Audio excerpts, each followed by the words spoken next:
அனைவருக்கும் தமிழ் புத்தாண்டு நல்வாழ்த்துக்களை தெரிவிச்சுக்கிறேன். அதற்கு பிறகு பார்த்தீங்கன்னா இன்னைக்கு எல் கிளாசினோ அப்படின்னு அழைக்கப்படுற Chennai super kings versus Mumbai Indians. அது என்ன எல் கிளாசினோ அப்படின்னு பார்த்தீங்கன்னா நிறைய பேருக்கு தெரிஞ்சிருக்கும், சில பேருக்கு தெரிஞ்சிருக்காது.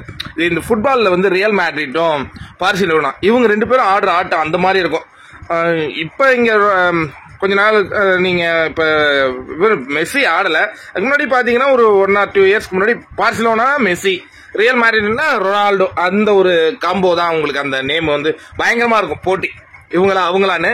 அதே மாதிரி தான் Chennai super kings versus Mumbai இந்தியன்ஸுங்க. இவங்களும் 5 முறை கப்படிச்ச டீம், அவங்களும் 5 முறை கப்படிச்ச டீம். இந்த பக்கம் தோனினா அந்த பக்கம் ரோஹித் சர்மானே ஒரு பலம் வாய்ந்த 2 அணிகள். இப்போ நீங்க பாத்தீங்கன்னா ஆன் பேப்பரா பார்க்கும்போது மும்பை இந்தியன் மிரட்டலான டீமா தெரியுது.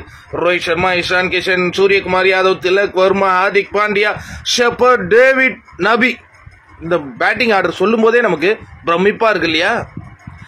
ஆனா சிஎஸ்கே பாத்தீங்கன்னா இந்த மாதிரி பேர் சொல்லும் போது பிரம்மாண்டம் தெரியாது. பட் அவங்களுக்கு கொடுத்த ரோல் அவங்க சிறப்பா பண்ணுவாங்க.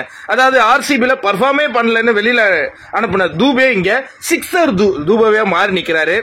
ராஜஸ்தான் ராயல்ஸ்ல எதுக்கியா நீ இருக்கிறேன்னு வெளில அனுப்புன ரஹானே இங்க வந்து பொறுப்பான ஆட்டமாறாரு. இன்னொன்னு மறந்துடாதீங்க நண்பர்களே, போன ஆண்டு இதே மும்பைல ரஹானே ஒரு ருத்ரதாண்டவம் ஆடினார். அதை நம்ம பார்த்தோம். என்ன நடக்க போகுது அப்படிங்கிற ஒரு இன்ட்ரெஸ்டிங்கான பேட்டில்ஸ் காத்திருக்கோம். சிஎஸ்கே பொறுத்த வரைக்கும் ரச்சின் ரவீந்திரா அவர்கிட்ட ஒரு அற்புதமான நாக்கு எதிர்பார்க்கலாம். ருத்துராஜ் மீண்டும் ஃபார்முக்கு வந்திருக்கிறார். அதுக்கப்புறம் ரஹானே, என்ன டேனியல் மிச்சல் தான் ஒரு மாதிரி இருக்கிறார்ல, அதுவும் சரி பண்ணிடுவாங்க, தலை பேசி சரி பண்ணிடுவார்.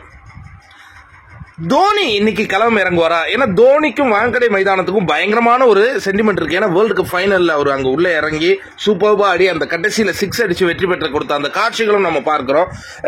எப்போதுமே மும்பையில பொறுத்த வரைக்கும் நீங்க மும்பை ஆடும்போது ஃபுல்லாவே என்னவா இருக்கும், அந்த ப்ளூ கலர் ஜெர்சியில தாங்க எல்லாருமே இருப்பாங்க. ஆனா இன்னைக்கு சென்னை வரதுனால இது டிவைட் ஆகும். எங்கெல்லாம் சென்னை ஆடுறாங்களோ அங்க சென்னை சூப்பர் கிங்ஸினுடைய ரசிகர்கள் படையெடுக்கும் அந்த காட்சிகளையும் பார்க்கின்றோம். தோனின்னு ஒருத்தர் போட்டுட்டு நம்ம சரவணன் அங்க போய் நின்றுட்டு இருக்கிற அந்த காட்சிகள்லாம் நம்ம பார்ப்போம். இன்னைக்கு வந்து எல் கிளாசினோ, யார்கிட்ட தோத்தாலும் நான் உங்ககிட்ட தோக்க மாட்டேன்டா அப்படிங்கிற மாதிரி 2 அணிகளும் சவால் விட்டு கொண்டு களத்துக்குள்ள வருவாங்க. இந்த ஆட்டம் வந்து பயங்கர பரபரப்பா இருக்கும். இது ஒரு பக்கம்.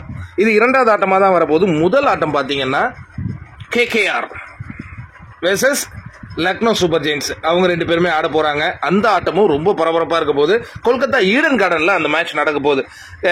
எல்எஸ்டி அதுக்காக நியூ ஜெர்சியில இன்னைக்கு வர போறாங்க. அது வந்து மோகன் பகான் யூஸ் பண்ற ஒரு அணியா லக்னோ சூப்பர் ஜெயின்ஸ்.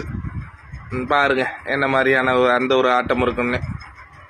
அங்க வந்து 2 பேருமே கடைசி மேட்ச் தோத்துட்டு வராங்களா, இன்ட்ரெஸ்டிங்கா இருக்க போகுது பேட்டில்ஸ்.